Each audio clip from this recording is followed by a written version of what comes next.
যারা ফেসবুকে কাজ করছেন বা কন্টেন্ট ক্রিয়েটর আছেন তাদের জন্য আজকের এই ভিডিওটা খুবই গুরুত্বপূর্ণ।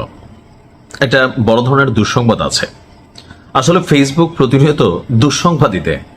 তবে আমরা যে যতই ফেসবুক অথবা ইউটিউবের সমালোচনা করি, এই সোশ্যাল মিডিয়া প্ল্যাটফর্মটা আমি ব্যক্তিগতভাবে আমার মতন লক্ষ কোটি মানুষের জীবন এমনভাবে বদলাই দিছে, আসলে সুস্থ স্বাভাবিকভাবে জন্মগ্রহণ কইরা আমরা 10 জীবনে যদি আমেরিকায় থাকতাম, হয়তো এতটুকু রিজিক আল্লাহ হয়তো মানে দিত, বাট হয়তো অনেক কষ্ট হইতো, যেটা হয়তো এই ফেসবুক ইউটিউবের মাধ্যমে আপনাদের ভালোবাসার মাধ্যমে আমরা অল্প সময়ে পেয়েছি। শুকরিয়া আল্লাহর কাছে যেভাবে রাখছেন। তবে এই যে যারা ভালো ছিলাম আর যারা নতুন আছেন ফেসবুকে কাজ করতে চাচ্ছেন, তাদের জন্য এই ভিডিওটা খুবই গুরুত্বপূর্ণ। আপনি কি ফটো কার্ড বানান ফেসবুক পেজের জন্য, বা ছবি পোস্ট করেন, অথবা টেক্সট লিখেন, এমনকি এগুলো থেকে আপনি মোটামুটি একটা ভালো আয়ও করেন। এখন এই ধরনের পেজ যেগুলো আছে, যেমন আমার পেজে আমি ফটো কার্ডও দেই, মাঝে মাঝে টেক্সটও করি, এমনকি ভিডিও আপলোড করি, রিলস বা শর্টস ভিডিও হিসেবে আমাদের ভিডিওগুলো যায় আপনাদের সামনে।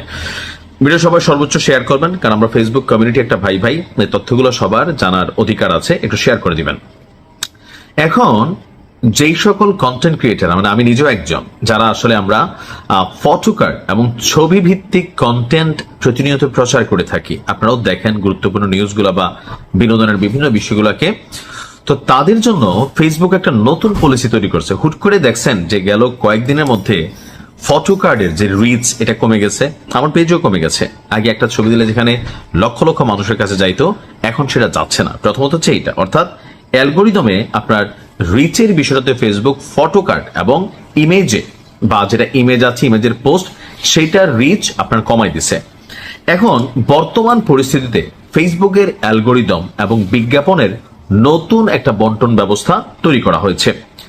ফেসবুকের সাম্প্রতিক মনিটাইজেশন নীতিমালা এবং অ্যালগোরিদম পরিবর্তনের ফলে ফটো কার্ডের রিচ কমে যাচ্ছে এবং এইসব পোস্টে আগের মতন বিজ্ঞাপনও প্রদর্শিত হচ্ছে না। কন্টেন্ট ক্রিয়েটরদের যে অভিজ্ঞতা, মানে আমরা যারা আছি, যে একই পরিমাণ ভিউ বা এঙ্গেজমেন্ট থাকলেও আগের তুলনায় আয়টা কিন্তু খুব বেশি আপনাদের অনেকেরই হচ্ছে না। মূলত ফেসবুক বেসিক্যালি ভিডিও অথবা রিলসের উপরে কিন্তু এখন মনোযোগ দিচ্ছে। এখন সবাই তো এটা বানাইতে পারে না, অনেকে আছে কথা বলতে ভয় পায়, তো এটা ফেক আইডি থেকে বা ফেক পেজ বিভিন্ন নাম দিয়া আমাদের কন্টেন্টও চুরি করেন। পাশাপাশি অনেকে ফটো কার্ডের উপরে অনেক মনোযোগ দিয়েছিলেন। তো বলা হচ্ছে যে ফেসবুক বর্তমানে রিলস এবং শর্ট ভিডিওর প্রচার এবং প্রসারে বেশি মনোযোগ দিচ্ছে, ফলে ভিডিও কন্টেন্টের পাশে ফটো কার্ড বা ইমেজ ভিত্তিক যে পোস্টগুলো আছে সেগুলোতে আয় কমে যাবে। বিশেষ করে যারা সংবাদ, বিনোদন বা ভাইরাল খবরের ফটো কার্ড তৈরি করে আয় করতেন, তারা এখন বিজ্ঞাপনের ইমপ্রেশন কমে যাওয়ায় আসলে অনেকে হতাশ আছেন। অনেকে আমারও মেসেজ দেন যে ভাই এটা আসলে কি করা যায়। এখন এটা কেন হয়েছে, আপনার ফেসবুকের নতুন ব্যবস্থাপনায় মনিটাইজেশন সিস্টেমকে একক কাঠামোয় নিয়ে আসার ফলে আসলে এই পরিবর্তনগুলো হচ্ছে। এখন দেখেন প্রতিনিয়ত বাংলাদেশে, সারা পৃথিবীতে হাজার হাজার কোটি কোটি কন্টেন্ট ক্রিয়েটার তৈরি হচ্ছে। তো যে আয়টা বিজ্ঞাপন কোম্পানিগুলো দিয়ে থাকে, এটা তো ভাগ হয়ে যাচ্ছে শুধু বাংলা ভাষায় না, হিন্দি, সারা পৃথিবীতে যত দেশ আছে যেখানে ফেসবুক আছে, সবাই কন্টেন্ট বানায় বা ফটো কার্ড ইমেজ যে যার মতন করে তৈরি করে। এখন সবকিছু মিলে আসলে ভিডিও বানানোর দিকে মনোযোগ দিতে হবে। এর পাশাপাশি ধৈর্য হারা হওয়া যাবে না, এটা আসলে রিজিকের বিষয়। আর বাংলাদেশের বেলায় ফেসবুকের যে আয়ের হিসাবটা, এটা এমনি তো অনেক কম দেয়।